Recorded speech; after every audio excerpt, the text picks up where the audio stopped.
Hi friends, இன்றைக்கி வந்து ஒரு சூப்பரான குக்கிங் விலாக் தான் வந்து பார்க்க போகிறோம். ஃபஸ்ட்டு வந்து தோசைக்கு மாவு அரைக்க வேண்டியது இருந்துச்சு. அதை வந்து காலையிலேயே ஊற வச்சாச்சு. உளுந்து வந்து அரைக்கிறதுக்கு ஒரு 10-15 நிமிஷத்துக்கு முன்னாடி ஃப்ரிட்ஜில் வச்சுட்டு அரைச்சோம் அப்படின்னா மாவு வந்து நல்லா பொங்கி வந்துடும். சாப்பாடு பண்ணும்போதே வந்து மாவு அரைச்சிட்டோம் அப்படின்னா 2 வேளையும் ஒரே டைமில் வந்து முடிஞ்சிடும். அதை வந்து அரைய போட்டுட்டு லஞ்ச் ரெடி பண்ண வந்தாச்சு. இன்றைக்கி வந்து இறால் வச்சு பிரியாணி தான் வந்து பண்ண போகிறேன். வாங்க எப்படி பண்ணுறதுன்னு பார்த்துடலாம். இறாலை நல்லா க்ளீன் பண்ணிவிட்டு மஞ்சத்தூள், பிரியாணி மசாலா சேர்த்துருக்கேன், உப்பு, தயிர் இதெல்லாம் சேர்த்து ஊற வச்சிடலாம். இப்போ வாங்க பிரியாணி எப்படி பண்ணுறதுன்னு பார்த்துடலாம். வெங்காயம் தக்காளி எல்லாமே கட் பண்ணி வச்சுருக்கேன். தேவையான அளவு எண்ணெய், நெய் சேர்த்துருக்கேன். அது வந்து நல்லா சூடானதும் பட்டை, ஏலக்காய், கிராம்பு இதெல்லாம் போட்டுக்கலாம். அதெல்லாம் நல்லா பொரிஞ்சதும் 2 பெரிய வெங்காயம் வந்து கட் பண்ணி வச்சுருக்கேன். நல்லா நைஸாக கட் பண்ணி எடுத்துக்கோங்க. வெங்காயம் வந்து லைட்டாக கலர் மாறுற அளவுக்கு வதங்கினதும் தக்காளி வந்து சேர்த்துக்கிறேன். ஒரு தக்காளி சேர்த்துருக்கேன். வெங்காயம் தக்காளி வந்து நல்லா வதங்கட்டும். மூடி போட்டு அடுப்பை சிம்மில் வச்சுட்டேன். இப்போ இதுக்கு வந்து ஒரு மசாலா அரைச்சி எடுத்துக்கலாம். ஒரு 10 பல் பூண்டு சேர்த்துருக்கேன். ஒரு சின்ன துண்டு இஞ்சி தோல் எடுத்துகிட்டு சேர்த்துக்கோங்க. அப்புறம் 2 பச்சை மிளகாய், ஒரு கைப்பிடி அளவு புதினா, ஒரு கைப்பிடி அளவு மல்லி இலை சேர்த்துருக்கேன். இதை வந்து கொஞ்சமாக தண்ணி சேர்த்து நல்லா அரைச்சிட்டு வந்துடலாம். இந்த மாதிரி அதுக்குள்ளே வந்து வெங்காயம் தக்காளி நல்லா வதங்கிருச்சு. இப்போ அரைச்சி வச்சுருக்க இந்த மல்லியில் புதினா பேஸ்ட்டை வந்து இதில் சேர்த்துக்கலாம். சேர்த்துட்டு பச்சை ஸ்மெல் போகிற அளவுக்கு நல்லா வதக்கி விட்டுறலாம். இந்த மாதிரி அரைச்சி சேர்க்குறதுனால இறால் பிரியாணி வந்து கொஞ்சம் ஆறிடுச்சு அப்படின்னா லைட்டாக ஸ்மெல்லு வரும்.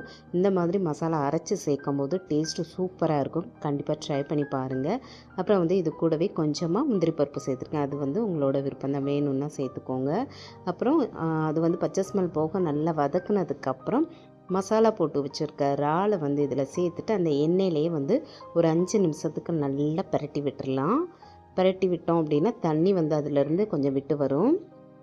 அது ஒரு 5 நிமிஷத்துக்கு நல்லா இறால் வேகட்டும். உளுந்தும் வந்து அரைச்சிருச்சு. அதை வந்து அரைச்சிட்டு எடுத்துட்டு அரிசி வந்து அரைக்க போட்டிருக்கேன். நான் வந்து பிரியாணிக்கு இன்றைக்கி பாஸ்மதி அரிசியிலேயே உடச்ச அரிசி அதுதான் எடுத்திருக்கேன். 1 கிளாஸ் அரிசிக்கு 1 1/4 கிளாஸ் அளவு தண்ணி ஊற்றினோன்னா போதுமான அளவாக இருக்கும். பிரியாணிக்கு இது பாஸ்மதி அரிசின்னா 1 1/2 கிளாஸ் சேர்ப்போம். இதுக்கு வந்து 1 1/4 சேர்த்தோம் அப்படின்னா கரெக்டாக இருக்கும். தண்ணி சேர்த்து தண்ணி நல்லா கொதித்ததும் கொஞ்சமாக உப்பு சேர்த்துருக்கேன். இந்தளவு பிரியாணிக்கு நல்லா தண்ணியெல்லாம் வற்றினதுக்கப்புறம் லைட்டாக தண்ணி நிற்கும். அந்த ஸ்டேஜில் வந்து தம் போட்டு விட்டோம் அப்படின்னா கரெக்டாக இருக்கும். மேலே வந்து கொஞ்சமாக லெமன் ஜூஸும் அப்புறம் ஒரு 2 ஸ்பூன் போல் நெய் சேர்த்துருக்கேன். தோசைக்கல் நல்லா சூடு பண்ணிவிட்டு அந்த பாத்திரத்தை தூக்கி வச்சு ஒரு 10 நிமிஷம் அடுப்பை சிம்மில் வச்சிட்டோம் அப்படின்னா சூப்பராக வந்து பிரியாணி ரெடி ஆயிரும். தயிர் வெங்காயமும் ரெடி ஆயிடுச்சு. பிரியாணி நல்லா உதிரி உதிரியாக சூப்பராக வந்திருக்கு பாருங்கள்.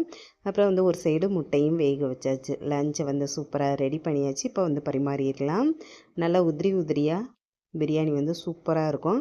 கண்டிப்பாக வந்து இந்த மாதிரி செஞ்சு பாருங்கள். செம்ம டேஸ்ட்டாக இருக்கும். எல்லாருமே வந்து நல்லா விரும்பி சாப்பிடுவாங்க. செஞ்சு சாப்பிட்டு பார்த்துட்டு இப்படி இருக்குன்னு மறக்காமல் கமெண்ட்டில் சொல்லுங்கள். வீடியோ பிடிச்சிருக்குன்னு நினைக்கிறேன். பிடிச்சிருந்தா லைக் பண்ணுங்கள். Bye friends.